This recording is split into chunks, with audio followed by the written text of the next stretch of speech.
साय नमः। श्री सूतोवाच। कल तक की कथा में हम आप सबने श्रवण किया था प्रथम अध्याय। उसमें भगवान नारद जी ने भगवान श्री हरि विष्णु से प्रार्थना की कि कली काल में आने वाले कलयुग में जो कलयुग के जीव हैं वो समस्त प्रकार के क्लेशों से दुखों से दुखी रहेंगे। उनके दुख दोषों की मुक्ति के लिए, क्लेशों की मुक्ति के लिए कोई उपाय बताओ। तो नारायण भगवान ने उपाय बताया था कि जो भी व्यक्ति कली काल में कम समय में अत्यधिक पुण्य फल देने वाला कोई यदि व्रत है वो है सत्यनारायण भगवान की कथा। जो सायं काल के समय सत्यनारायण भगवान की कथा को कहेगा, मन से प्रसन्न होकर के भावपूर्वक श्री हरि नारायण का स्मरण करेगा, सत्यनारायण का व्रत लेगा, उसकी मन वांछित इच्छा पूर्ण हो जाएगी। ऐसी कल तक हमने बात कही थी। अब आज की चर्चा। कश्चित काशीपुरे रम्ये। श्री सूत जी सौनकादिक ऋषियों को सुना रहे। जो बात भगवान ने नारद जी से कही वही बात सुना रहे हैं। सुनो, सत्यनारायण भगवान की कथा करने वाले लोगों के जीवन में क्या क्या परिवर्तन हुआ। बोले सुनो, सुंदर काशीपुरी नगरी में एक अति निर्धन ब्राह्मण रहता था जिसका नाम था सतानंद। सतानंद नाम का एक ब्राह्मण रहता था। वो बड़ा ही दरिद्र था, कंगाल था। भूख से पीड़ित होकर के रोज नित्य पृथ्वी पर जाता, लोगों के पास जाता, भिक्षा के लिए भ्रमण करता। जो भी भिक्षा में मिल जाता उससे अपनी उदर की पूर्ति करता। इस प्रकार से ब्राह्मण को दुखी देख करके भगवान से रहा नहीं गया। दुखित ब्राह्मण को देखकर भगवान को दया आ गई, क्योंकि भगवान दीनों पर दया करने वाले हैं, इसलिए इनका नाम दीनानाथ है। भगवान ने जब देखा यह ब्राह्मण जगह जगह जाकर के भिक्षा के लिए भ्रमण करता है, भिक्षा मांगता है, तब इसका जीवन चल पाता है, क्यों ना हम ही इस पर कृपा कर दें। तो दुखी ब्राह्मण को देखकर भगवान ने एक उपाय किया।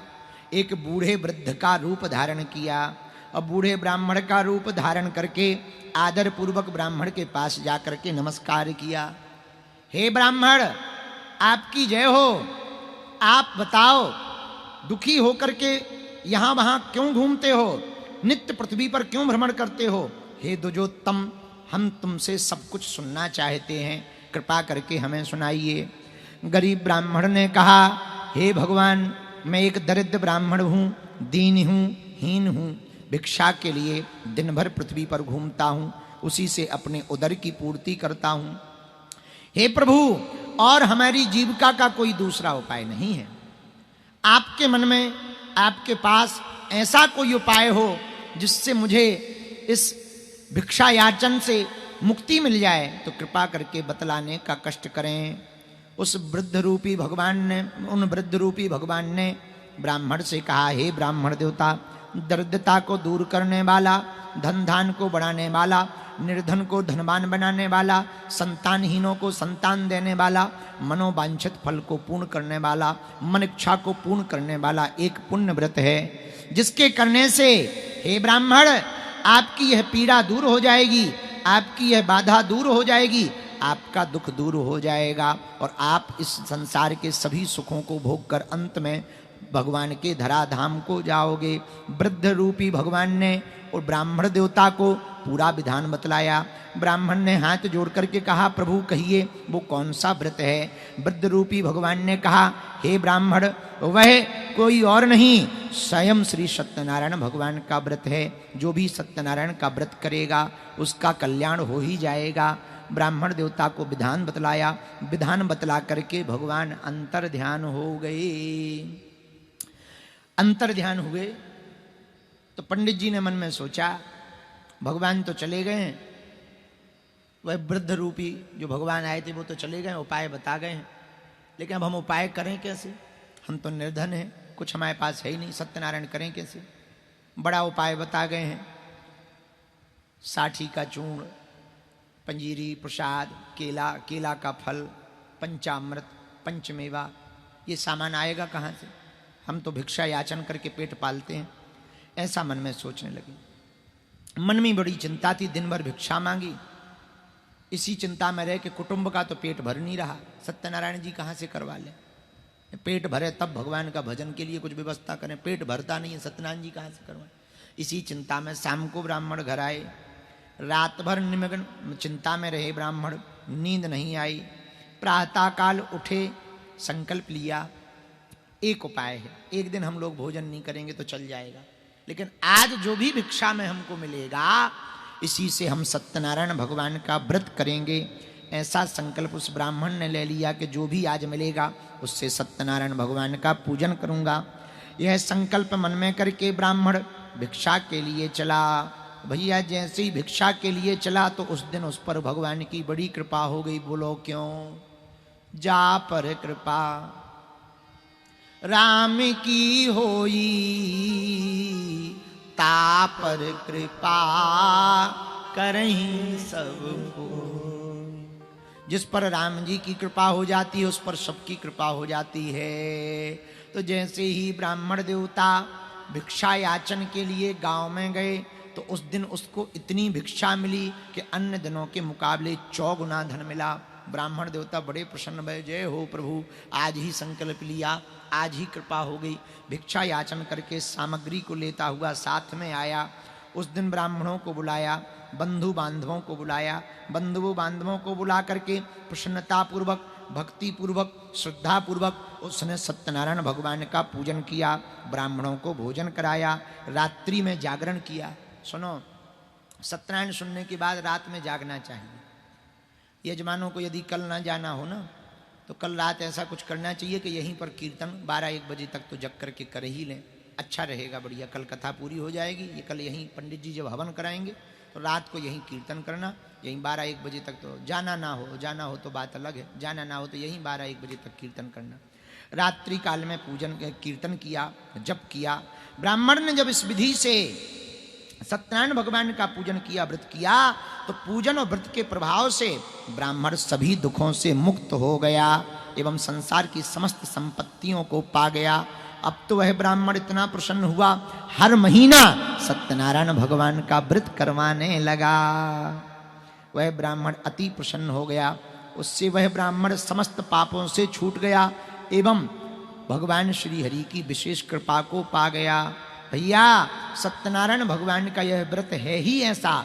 कलिकाल में जो भी मनुष्य सत्यनारायण भगवान की कथा को, व्रत को करेगा, जीवन में उतारेगा, वह सभी दुखों से छूटकर मोक्ष को भी प्राप्त हो जाएगा।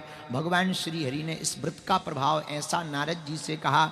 इसके बाद श्री सूत जी ने शौनकादिक ऋषियों से प्रश्न किया, हे भगवान आगे भी इस पर और कृपा करिए कि और किस किस पर सत्यनारायण भगवान के व्रत करने से कृपा हुई। श्री सूत जी बोले, हे ऋषियों सुनो, वह ब्राह्मण बहुत वर्षों तक जीवित रहा। इस भूतल पर, पृथ्वी पर अपनी सामर्थ्यता अनुसार हर वर्ष सत्यनारायण भगवान का व्रत करता था। एक दिन एक घटना घटी। एक समय एक लकड़हारा, लकड़ी बेचने वाला, लकड़ियों का गट्ठा सिर पर रख कर के चला जा रहा था। ब्राह्मण के घर में भीड़ देखी जैसी हमारे यहाँ पर है। भीड़ देख करके लकड़ियों का गट्ठा उस लकड़हारे ने बाहर रख दिया, अंदर आके बैठ गया जैसे आप लोग बैठ गए। वो सत्यनारायण भगवान के व्रत को होता देख करके सावधान होकर के देखता रहा। जब वह लकड़हारे ने देखा सत्यनारायण की कथा हो गई है, पंचामृत, चरणामृत और प्रसाद मिल रहा, तो उसने प्रसाद लिया, चरणामृत लिया और ब्राह्मण से पूछा, हे ब्राह्मण देवता, ये कौन सा व्रत है, इसके करने से क्या फल मिलता है और क्यों करना चाहिए। तब ब्राह्मण देवता ने लकड़हारे को सुनाया, हे लकड़हारा, यह साक्षात श्री हरि नारायण का व्रत है, सत्यनारायण भगवान का व्रत है। एक समय हम भी भिक्षा याचन करके अपना जीवन जीते थे, लेकिन आज सत्यनारायण भगवान की कृपा हुई तो धन धान से हम संपन्न हो गए। हे लकड़हारा, लकड़हारे वाले भैया, जो भी इस सत्यनारायण भगवान के नियम को करेगा, व्रत को करेगा, वह मन चाहा बर पा जाएगा। इस प्रकार ब्राह्मण के वचन को सुनकर के लकड़हारा आश्चर्य में पड़ गया। कुछ देर बाद उसने हाथ जोड़ करके पूछा कि कैसे पूजन करना चाहिए, कब करना चाहिए, इसका हमको भी व्रत बताओ। ब्राह्मण ने प्रारंभ से अंत तक की अपनी कथा सुनाई, कैसे व्रत किया, कैसे संकल्प लिया। लकड़हारा बड़ा प्रसन्न हुआ। चरणामृत ले प्रसाद लेकर के उसने भी वहीं पर संकल्प ले लिया कि आज लकड़ियां बेचने से जो भी हमको धन मिलेगा उससे हम सत्यनारायण भगवान का व्रत करेंगे। ऐसा मन में सोचता हुआ लकड़हारा मार्ग में चिंतन करता हुआ जा रहा था। सत्य बोलने का संकल्प ले लिया। लकड़ी विक्रय होने से जो मिलेगा उससे सत्यनारायण भगवान का व्रत व पूजन करेंगे। लकड़ी का गट्ठा बोझ सिर पर था, रखकर चला जा रहा था। भगवान ने बड़ी कृपा कर दी। जिस नगर में लकड़ी बेचने के लिए गया, मानो वो लकड़ियां चंदन जैसी दिखाई पड़ने लगी। अन्य दिनों के मुकाबले उस दिन जाते ही उसे लकड़ी का दूना दाम मिल गया। लकड़हारा प्रसन्न हृदय से पक्के केले का फल, शक्कर, घी, दूध, गेहूं का आटा मोल लिया। घर पहुंचकर बंधु बांधवों को बुलाया। उसी ब्राह्मण को बुला करके सत्यनारायण का व्रत किया, पूजन किया। और जैसे ही सत्यनारायण भगवान का व्रत हुआ तो कुछ दिनों में ऐसा प्रभाव पड़ा, उसका लकड़ी बेचने का कार्य धीरे धीरे कम हो गया, धन धान से संपन्न हो गया। अब तो वो सत्यनारायण भगवान की महिमा को सबको सुनाने लगा। इस संसार के समस्त सुखों को भोग कर अंत में सत्यपुर लोक बैकुंठ धाम को गया। इति श्री रेवा खंडे व्रत कथायामो द्वितीय अध्याय समाप्तः। बोलो वृंदावन बिहारी लाल की, बोलो सत्यनारायण भगवान की जय हो। हल्दी चावल छोड़ दो।